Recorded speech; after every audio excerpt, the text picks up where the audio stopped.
Rameswaram cafe ಸ್ಫೋಟದ ರಹಸ್ಯ ಮತ್ತಷ್ಟು ಬಯಲಾಗ್ತಾ ಇದೆ. ಮಿನಾಜ್ ಹಾಗೆ ಸಮೀರ್ ಸಹಚರನೆ ಬಾಂಬ್ ಸ್ಫೋಟಿಸಿರುವಂತ ಶಂಕೆ ಇದೀಗ ಹೆಚ್ಚಾಗ್ತಾ ಇದೆ. ಬಳ್ಳಾರಿ ಮಾಡ್ಯೂಲ್ ಟೀಮ್ಗೂ ಕೆಫೆ ಸ್ಫೋಟಕ್ಕೂ ಲಿಂಕ್ ಇದೆಯಾ ಅನ್ನುವಂತ ಗುಮಾನಿ ಇದೀಗ ಹೆಚ್ಚಾಗ್ತಾ ಇದೆ. ಈ ಹಿಂದೆ ಈ ಸಮೀರ್ ಮಿನಾಜ್ ಇವರನ್ನೆಲ್ಲ ವಶಕ್ಕೆ ಪಡೆಯಲಾಗಿತ್ತಲ್ಲ, ಇವರೆಲ್ಲ ಐಸಿಸ್ ಜೊತೆ ಲಿಂಕ್ ಹೊಂದಿದ್ದಾರೆ ಅನ್ನುವಂಥದ್ದು ಪ್ರಾಥಮಿಕ ತನಿಖೆಯಲ್ಲಿ ಗೊತ್ತಾಗಿತ್ತು. ಇವ್ರು ಯಾವ ಮಾದರಿಯಲ್ಲಿ ಬಾಂಬ್ ಸ್ಫೋಟ ಮಾಡಿಸುವಂತ ನಿಟ್ಟಿನಲ್ಲಿ ಬೇರೆಯವ್ರಿಗೆ ತರಬೇತಿ ಕೊಡೋದು ಅಥವಾ ಇವ್ರಿಗೆ ಅದ್ರದ್ದು ಏನು ಅನುಭವ ಇತ್ತೋ, ಇಲ್ಲೂ ಅದೇ ಮಾದರಿಯ ಬ್ಲಾಸ್ಟ್ ಆಗಿದೆ ಅನ್ನುವಂಥದ್ದು ಗುಮಾನಿ ಎಲ್ಲಿ ಬೆಂಗಳೂರಿನಲ್ಲಿ. ಹಾಗಾಗಿ ಇವರೇ ಈ ಬೆಂಗಳೂರು ಬಾಂಬರ್ಗೆ ಟ್ರೈನಿಂಗ್ ಕೊಟ್ಟಿರುವಂತ ಅನುಮಾನ ಇದೆ. ಜೈಲಿನಲ್ಲಿದ್ದ ಇಬ್ಬರನ್ನು ವಶಕ್ಕೆ ಪಡೆದು ತೀವ್ರ ವಿಚಾರಣೆಯನ್ನ ನಡೆಸಲಾಗ್ತಾ ಇದೆ. ನಿಮ್ಗೆ ಗೊತ್ತಿರ್ಬೋದು, ಮೊನ್ನೆ ಬ್ಲಾಸ್ಟ್ ಆದಂತ ಮರುದಿನವೇ ಸಿಸಿಬಿ ಪೊಲೀಸರಾಗಿರ್ಬೋದು, ಜೊತೆಗೆ NIA ತಂಡ ಇವರೆಲ್ಲ ಈ ಪರಪ್ಪನ ಅಗ್ರಹಾರ ಸೇರಿದಾಗೆ ರಾಜ್ಯದ ಬೇರೆ ಬೇರೆ ಕಡೆ ಜೈಲಿನಲ್ಲಿ ಹಿಂದೆ NIA ಇಂದ ಅರೆಸ್ಟ್ ಆಗಿರುವಂತವ್ರು ಅಥವಾ ಈ ಬಾಂಬ್ ಬ್ಲಾಸ್ಟ್ಗೆ ಸಂಬಂಧಪಟ್ಟ ಹಾಗೆ ಕೆಲ ಲಿಂಕ್ ಇರುವಂತವ್ರು ಬೇರೆ ಬೇರೆ ಪ್ರಕರಣದಲ್ಲಿ, ಆಮೇಲೆ ಐಸಿಸ್ ಜೊತೆಗೆ ಲಿಂಕ್ ಇರೋರು, ಇಂಥವ್ರನ್ನ ಕೆಲವನ್ನ ವಶಕ್ಕೆ ಪಡೆದು ಅವ್ರು ಏನು ಜೈಲಲ್ಲಿದ್ದಾರೆ ಅಂಥವ್ರನ್ನೆಲ್ಲ ತೀವ್ರ ವಿಚಾರಣೆಗೆ ಒಳಪಡಿಸಿತ್ತು NIA ಹಾಗೆ ನಮ್ಮ ಪೊಲೀಸರುಗಳು ಕೂಡ. ಸೊ ಈಗ ಗೊತ್ತಾಗ್ತಾ ಇರುವಂಥದ್ದು ಏನು ಅಂತ ಅಂದ್ರೆ, ಈ ಬಳ್ಳಾರಿಯ ಕೆಲವರು ಯಾರು ತಗಲಾಕೊಂಡಿದ್ರು, ಆಮೇಲೆ ಅವ್ರ ಮನೆಯಲ್ಲಿ ಹಿಂದೆ ಸ್ಫೋಟಕ್ಕೆ ಬಳಸುವಂತ ಕೆಲ ವಸ್ತುಗಳೆಲ್ಲ ಏನ್ ಸಿಕ್ಕಾಕೊಂಡಿದ್ರು, ಸೊ ಅಂಥವ್ರಿಂದನೇ ಟ್ರೈನಿಂಗ್ ಪಡೆದು ಈ ಬಾಂಬರ್ ಬ್ಲಾಸ್ಟ್ ಮಾಡಿರ್ಬೋದು ಅಂತ ಚಾನ್ಸಸ್ ಹೆಚ್ಚಿದೆ ಅನ್ನುವಂಥದ್ದು ಗುಮಾನಿ. ಸ್ಫೋಟಕ ತಯಾರಿಸುವಂತ ತರಬೇತಿಯನ್ನ ಹೊಂದಿದ್ರು ಶಂಕಿತರು. ಬಳ್ಳಾರಿಯಲ್ಲಿ ಅಮೋನಿಯಂ ನೈಟ್ರೇಟ್ ಅನ್ನ ಇವರು ಖರೀದಿ ಮಾಡಿದ್ರು. ಅಕ್ಟೋಬರ್ 22ನೇ ತಾರೀಕು 2023ರಂದು ರಸಗೊಬ್ಬರ ಅಂಗಡಿಯಲ್ಲಿ ಇವರು ಅಮೋನಿಯಂ ನೈಟ್ರೇಟ್ ಅನ್ನ ಖರೀದಿ ಮಾಡಿರ್ತಾರೆ. ಆ ರಸಗೊಬ್ಬರದ ಅಂಗಡಿಗೂ ಕೂಡ ಭೇಟಿ ಕೊಟ್ಟು NIA ಪರಿಶೀಲನೆ ನಡೆಸಿತ್ತು. ಸ್ಫೋಟಕ ವಸ್ತು ಖರೀದಿಯಲ್ಲಿ ಭಾಗಿಯಾದಂತವರಿಗೆ ಹುಡುಕಾಟ ನಡೆಸಲಾಗ್ತಾ ಇತ್ತು. ಅವರಿಬ್ಬರ ಜೊತೆ ಮತ್ತೋರ್ವ ಇದ್ನ ಅನ್ನುವಂತ ಬಗ್ಗೆ ಈಗ ತನಿಖೆ ನಡೀತಾ ಇದೆ. ಸಮೀರ್ ಜೊತೆಗೆ ಅಜೀಜ್ ಇವರಿಬ್ರು ವಶಕ್ಕೆ ಪಡೆಯಲಾಗಿತ್ತು. ಇವರು ಈ ರಸಗೊಬ್ಬರದ ಅಂಗಡಿಗೆ ಹೋಗಿ ಕೆಲ ರಾಸಾಯನಿಕಗಳನ್ನೆಲ್ಲ ಪರ್ಚೇಸ್ ಮಾಡಿದ್ದು, ಆ ನಂತರದಲ್ಲೆಲ್ಲ ಏನ್ ಪತ್ತೆ ಆಗಿತ್ತು. ಇವರಿಬ್ಬರೇ ಅಲ್ಲ, ಇವರಿಬ್ರು ಈಗ ವಶಕ್ಕೆ ಪಡೆದಿದ್ದೀವಿ. ಹೌದು, ಇವರಿಬ್ರು ಜೊತೆಗೆ ಮತ್ತೋರ್ವ ಇದ್ನ ಅವತ್ತು. ಆತನೇ ಬಹುಶಃ ಈ ಬೆಂಗಳೂರು ಕೆಫೆಯ ಬಾಂಬರ ಅನ್ನುವಂಥದ್ದೆಲ್ಲ ಗುಮಾನಿ ಇದೆ. ಅದಕ್ಕೆ ಸಂಬಂಧಪಟ್ಟ ಹಾಗೆ ಇದೀಗ ತನಿಖೆ ಆ ಆಯಾಮದಲ್ಲೂ ಕೂಡ ನಡೀತಾ ಇದೆ. ಅದರಲ್ಲೂ ಈ ಅಜೀಜ್ ಜೊತೆಗೆ ಈ ಸಮೀರ್ ಇವರಿಬ್ರೆ ಟ್ರೈನಿಂಗ್ ಕೊಟ್ಟು ಈ ಬ್ಲಾಸ್ಟ್ ಮಾಡಿಸಿರಬಹುದು, ಅಥವಾ ಹಿಂದೆ ಟ್ರೈನಿಂಗ್ ಕೊಟ್ಟಿದ್ರು, ಇವರಿಂದ ಕಲ್ತ್ಕೊಂಡಿದ್ದ. ಇವರಿಬ್ರು ಈಗ ಜೈಲಲ್ಲಿ ಇದ್ರು ಕೂಡ ಆ ವ್ಯಕ್ತಿ ಹೊರಗಡೆ ಈ ರೀತಿಯಾದಂತ ಬ್ಲಾಸ್ಟ್ ಮಾಡಿರ್ಬೋದು ಅನ್ನುವಂಥದ್ದು ಗುಮಾನಿ ಇದೆ.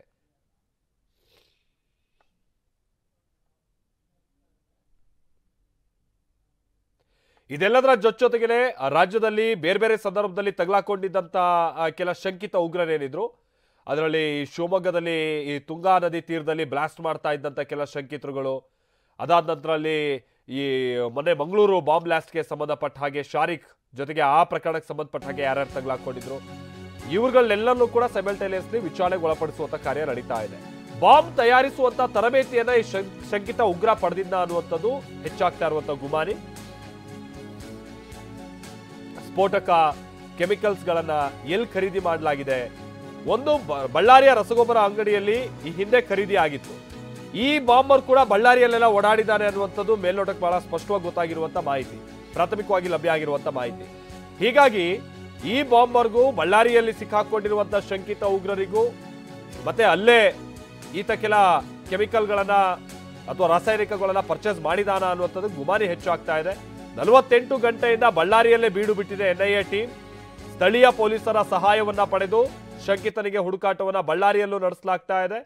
ಆತನ ಭಾವಚಿತ್ರವನ್ನ ಹಿಡಿದು ತನಿಖೆ ಮಾಡ್ತಾ ಇದೆ NIA ಟೀಮ್ ಅನ್ನುವಂಥ ಸಂಗತಿ ತಿಳಿದು ಬರ್ತಾ ಇದೆ.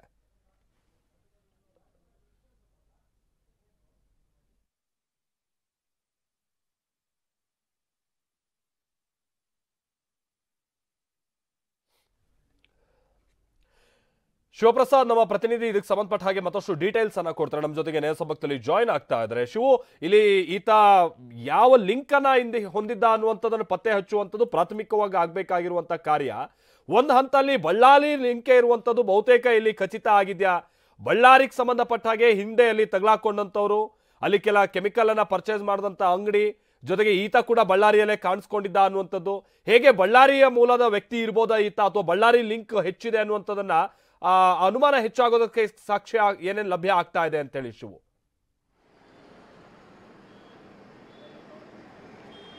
ಅಧ್ಯಕ್ಷ ಮಾರ್ಚ್ 1ರಂದು ರಾಮೇಶ್ವರಂ ಕೆಫೆಯಲ್ಲಿ ಸಂಭವಿಸಿದಂಥ ಸ್ಫೋಟ ಪ್ರಕರಣಕ್ಕೆ ಸಂಬಂಧಪಟ್ಟಂತೆ ಎನ್ಐಎ ಅಧಿಕಾರಿಗಳು ತಮ್ಮ ತನಿಖೆಯನ್ನು ಕೂಡ ಚುರುಕುಗೊಳಿಸಿರ್ತಕ್ಕಂಥದ್ದು.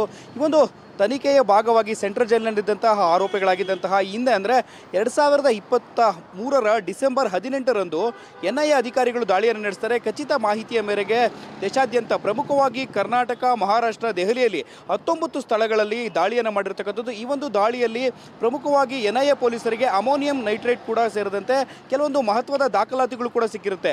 ಈ ಎಲ್ಲ ಅಂಶಗಳನ್ನು ಆಧರಿಸಿ IED ಅಂದರೆ ಸುಧಾರಿತ ಬಾಂಬನ್ನು ಉತ್ಪಾದನೆ ಮಾಡಬೇಕಾದ್ರೆ ಯಾವೆಲ್ಲ ಪರಿಕರಗಳನ್ನು ಬಳಸ್ತಾರೆ, ಯಾವೆಲ್ಲ ಕೆಮಿಕಲ್ಗಳನ್ನು ಬಳಸ್ತಾರೆ, ಆ ಎಲ್ಲ ಕೆಮಿಕಲ್ಗಳಿಗೂ ಹಾಗೂ ದಿ ರಾಮೇಶ್ವರಂ ಕೆಫೆಯಲ್ಲಿ ಸ್ಫೋಟ ಮಾಡಿರ್ತಕ್ಕಂಥ ಬಾಂಬ್ ಏನಿದೆ ಆ ಬಾಂಬ್ಗೂ ಕೂಡ ತಾಳೆಯನ್ನು ನೋಡಿದಂಥ ಸಂದರ್ಭದಲ್ಲಿ ಅಲ್ಲಿ ಬಳಕೆ ಆಗಿರ್ತಕ್ಕಂಥ ಕೆಮಿಕಲ್ಗಳಿಗೂ ಕೂಡ ಇಲ್ಲಿ ಸೆರೆ ಸಿಕ್ಕಿರ್ತಕ್ಕಂಥ ಆ ಆರೋಪಿಗಳಿಂದ ವಶಪಡಿಸಿಕೊಂಡಂಥ ಕೆಮಿಕಲ್ಗಳಿಗೂ ಸಾಕಷ್ಟು ಸಾಮ್ಯತೆ ಇದ್ದಿದ್ದರಿಂದ IED ಬಳಕೆಯನ್ನು ಮಾಡಬೇಕಾದ್ರೆ ಯಾವೆಲ್ಲ ವಸ್ತುಗಳನ್ನು ಬಳಸ್ತಾರೆ, ಟೈಮರ್ ಸೇರಿದಂತೆ ಕೆಲವೊಂದು ಸ್ಮಾರ್ಟ್ ವಾಚ್ಗಳು ಕೂಡ ಈ ಹಿಂದೆ 2023ರ ಡಿಸೆಂಬರ್ 18ರಂದು ಎನ್ಐಎ ಪೊಲೀಸರಿಗೆ ವಶಕ್ಕೆ ಸಿಕ್ಕಿತ್ತು. ಈ ಹಿನ್ನೆಲೆಯಲ್ಲಿ ಎನ್ಐಎ ಪೊಲೀಸರು ತನಿಖೆಯ ಭಾಗವಾಗಿ ಈ ಒಂದು ಆರೋಪಕ್ಕೆ ಸಂಬಂಧಪಟ್ಟಂತೆ ದಿ ರಾಮೇಶ್ವರಂ ಕೆಫೆಯಲ್ಲಿ ಸಂಭವಿಸಿದಂತಹ ಸ್ಫೋಟ ಪ್ರಕರಣಕ್ಕೆ ಶಂಕಿತ ಉಗ್ರ ಏನಿದ್ದಾನೆ ಈತನಿಗೂ ಹಾಗೂ ಪ್ರಮುಖವಾಗಿ ಅಲ್ಲಿ ಸೆರೆ ಸಿಕ್ಕಂಥ ಮಿನಾಜ್ ಅಲಿಯಾ ಸುಲೇಮಾನ್ ಹಾಗೂ ಸಮೀರ್ ಸೇರಿದಂತೆ 8 ಜನ ಆರೋಪಿಗಳನ್ನು ಬಂಧಿಸಿರ್ತಾರೆ.